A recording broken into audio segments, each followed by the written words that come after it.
اور ڈاکٹر صاحب I think یہ جو سینٹینس ہے نا جو آپ نے بولا تھا کہ اللہ سنبھال لے گا، بالکل ultimately you have to leave everything to اللہ. اور قرآن مجید میں بھی اللہ ایون نبی صلی اللہ علیہ وسلم کہتے ہیں نا کہ تم مشورہ کرو لیکن اس کے بعد اللہ پہ توکل کرو اور چھوڑ دو، اللہ تعالیٰ اس کو سنبھال لے گا. آئی تھنک جب ہمیں یہ بلیف ہو گیا نا کہ کائنات کا نظام چلانے والا اللہ ہے، لوگوں کے دلوں کا کنٹرول اللہ کی دو انگلیوں کے درمیان ہے، حدیث میں آتا ہے، ہر چیز ایٹم بھی موو نہیں کر سکتا اللہ کی اجازت کے بغیر.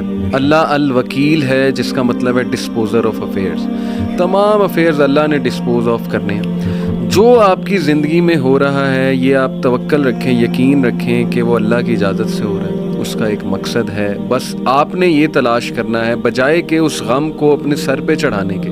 جیسے آپ نے کہا you just have to find out کہ یار یہ آیا کیوں ہے، اس کا مقصد کیا ہے، یہ مجھے کیا سکھانا چاہ رہا ہے. اور سجدے میں جا کے بندہ رو پڑے اللہ کے آگے، اللہ سے تقویت مانگے، اللہ سے کہے کہ اللہ مجھے پرسپیکٹیو دے.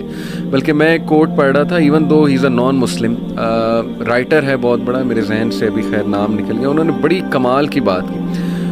انہوں نے کہا oh my lord make me brave and مجھے ایسی سکت دے کہ میں اپنے غم سے وہ ریزن ڈھونڈ سکوں کہ یہ آیا کیوں ہے. سبحان اللہ. یعنی ایون دو از اے نان مسلم لیکن یہ کہ اتنی اس میں عقل ہے کہ وہ یہ دعا کر رہا ہے. تو یہی بات ہے کہ وزڈم فائنڈ آؤٹ کرو کہ یہ کیوں آیا ہے. اور بلکہ میں ڈاکٹر صاحب ایک میرے دوست ہیں بڑے اچھے اسکالر ہیں، انہوں نے ایک بڑی پیاری بات کی. انہوں نے کہا کہ جب بندے پہ غم آئے نا تو چلو کچھ دیر غمگین رہنا یہ نیچرل ہے، فطری ہے.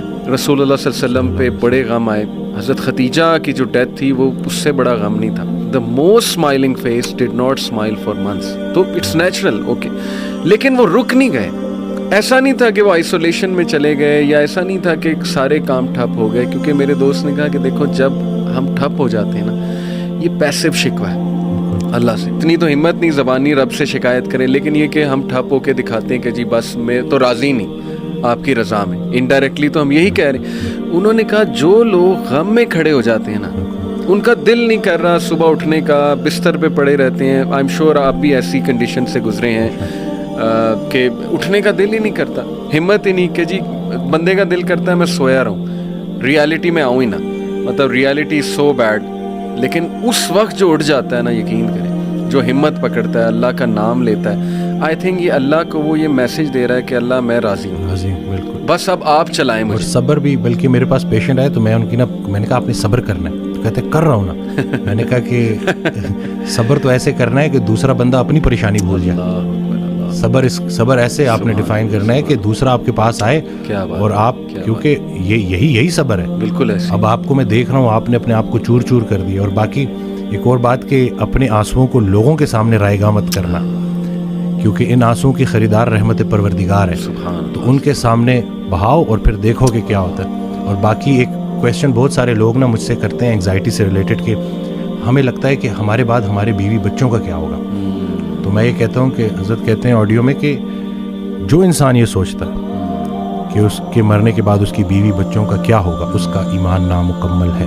اس نے پالنے والے کی پالنے والی صفت پہ ایمان ہی نہیں لایا. اللہ جن کے لیے پوری کائنات بنائی ان کو یتیمی اور غریبی سے گزارا، ان کو ماں باپ نہیں دیے، آپ کو دے دیے. ہم شکر کے مقام کو گلے میں کنورٹ کر دیتے ہیں. صحت بھی ہے، زندگی بھی ہے، اور کب تک ہے کوئی نہیں جانتا، اور جب تک ہے وہ کوئی چینج نہیں کر سکتا. تو پھر ابھی کیوں پریشانی لیتے ہیں؟ کیا ان بچوں کو ہم پال رہے ہیں؟ صحیح بات. کیا ہم خود کو پال رہے ہیں؟ کیا ہم اس قابل ہیں؟ بے شک. قد پہ حد کا پہرا، صحت پہ بیماری کا پہرا، اور اتنے پہروں میں پیدا کیا ہوا انسان چاہتا کیا ہے؟ آزادی. تو یہ کر کے دیکھ لیں. صحیح بات. ڈاکٹر صاحب جسٹ ٹو وائنڈ اپ، کیونکہ ہمارا یوتھ کے ریلیٹڈ کام ہے، تو آپ نے کل میری آپ سے بات ہو رہی تھی، آپ نے ایک بڑی آئی اوپننگ بات کی. آپ نے کہا کہ ہم نہ ہی مینٹلی، نہ ہی فزیکلی، نہ ہی اسپرچولی اپنی یوتھ پہ کام کر رہے ہیں، اور ہم ایک بہت کمزور جنریشن چھوڑ کر جا رہے ہیں. تو what is your message for the youth in particular? کیونکہ مینٹلی بھی، ایموشنلی بھی، فزیکلی بھی آپ کی بات ٹھیک ہے، ہم ایک کوئی طاقتور جنریشن نہیں چھوڑ کے جا رہے. دیکھیں اصل میں بہت چیلنجنگ ہے، لیکن ان بچوں کو یہ سمجھنا ہوگا کہ ابھی چونکہ عمر ایسی ہوتی ہے. اس دن بھی ایک کوئی ہارٹ بریک ہو گیا تھا تو پراپر نہ صحیح ڈپریشن میں، تو میں نے اس کو کہا کہ ہر اس انسان کا شکریہ جس نے میری آنکھوں کو آنسو دیے, یہ آنسو مجھے اللہ کے پاس لے گئے. اس انسان کا سب سے بڑا تحفہ یہ جدائی ہے جو تجھے اللہ کے پاس لے کے جائے گی.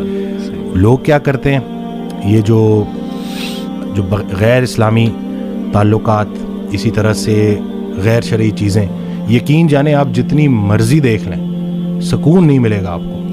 اور یہی جو آپ کی گروئنگ ایج ہے نا, اس میں آپ کے ہارمونز بھی آن پوائنٹ بہترین ہیں.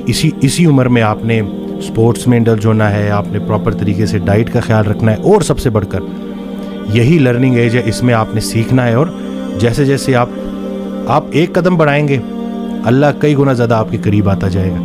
اور یہ ٹرائیڈ اینڈ ٹیسٹڈ چیزیں, مجھے یہ بچپن میں سکھایا گیا تھا کہ صرف شہرت, دولت اور یہی چیزیں ہوں گی تو بس یہی سب کچھ ہے, کیونکہ ہم ادھر ادھر یہی دیکھ رہے ہیں. لیکن سب کچھ ہوتے ہوئے بھی انتہائی بڑا خلا تھا جو پورا نہیں ہو رہا تھا. تو ہم تو چلیں, وہ کہتے ہیں اگر سیدھی طریقے سے اللہ کے راستے پہ نہیں آتے تو اللہ گھما کے لے کے آئے گا. تو ہمیں تو بہت سی چیزوں سے آپ نہیں گزریں گے انشاءاللہ ان چیزوں سے. آپ کے پاس یوٹیوب پہ کانٹینٹ موجود ہے جو خالصتاً اللہ کی رضا کے لیے لوگ بنا رہے ہیں. ہمارا جو وقت تھا, دور تھا, اس میں ٹھیک ہے ہمیں شاید اس طرح سے توجہ نہیں دی گئی, لیکن اب آپ کے پاس آپشنز ہیں اور آپ پراپر طریقے سے جو صحیح, دیکھیں دنیا چلی گئی تو چلی گئی, دین چلا گیا تو پیچھے کیا رہ گیا. تو میں کہتا ہوں کہ دنیاوی تعلیم میں جتنا عبور حاصل کر سکتے ہیں کریں, لیکن اللہ کو بیچ میں رکھنا ہے. صحیح بات. اور دوسرا یہ کہ فائدہ بخش ہونا ہے لوگوں کے لیے, کہ آپ کی ذات سے لوگوں کو نفع ہو. صحیح بات. تو یہ انشاءاللہ اگلی جب جنریشن ہمیں ریپلیس کرے گی تو وہ ہم کوشش کریں گے جی انشاءاللہ. اللہ کے قریب ہونے سے آپ کو مینٹل اسٹرینتھ ملے گی, پرسپیکٹیو ملے گی. جتنے بھی عظیم کام ہیں وہ غیر عظیم زمانوں میں ہی ہوئے ہیں. غیر عظیم جہالت کے معاشرے کے ساتھ اللہ دو کام کرتا ہے, یا عذاب بھیجتا ہے یا رحمت للعالمین کو بھیجتا ہے. تو رسول اللہ صلی اللہ علیہ وسلم ہمارے دلوں میں ہے, تو جن کے دلوں میں رسول پاک صلی اللہ علیہ وسلم کی عملی محبت ہے اللہ ان پہ عذاب نہیں بھیجتا. تو نیگیٹو نہ سوچا کرے پتہ نہیں ملک کا کیا ہوگا, نہ یہ چیزیں آپ نے بگاڑی ہیں, صحیح بات, نہ آپ یہ ٹھیک کر سکتے ہیں, اللہ ہی ٹھیک کرے گا. لیکن آپ خود کو تو ٹھیک کر سکتے ہیں نا. زبردست. جس نے اپنے آپ کو پہچانا اس نے اپنے رب کو پہچانا. تو اپنے آپ سے آپ آشنائی حاصل کر لیں اور دیکھ لیں کہ آپ کا انٹرسٹ کیا ہے. بالکل صحیح. جو بھی کام کریں انٹرسٹ سے کریں, اور اس میں حصہ لوگوں کا رکھ دیں کہ لوگوں کے کام آئیں آپ, تو باقی انشاءاللہ کامیابی ہے. امیزنگ سر, بہت شکریہ, بہت اچھا لگا. may اللہ بلیس یو. اللہ تعالیٰ آپ کو بلانے کے لیے شکریہ. کہ نہیں, اٹس این آنر. اللہ آپ کو مزید ترقیوں سے نوازے, اللہ تعالیٰ برکت دے آپ کو لائف میں, اور دنیا آخرت دونوں کی بہترین چیزیں دیں انشاءاللہ. ول کیپ ان مائنڈ انشاءاللہ. جزاک اللہ. Thank you.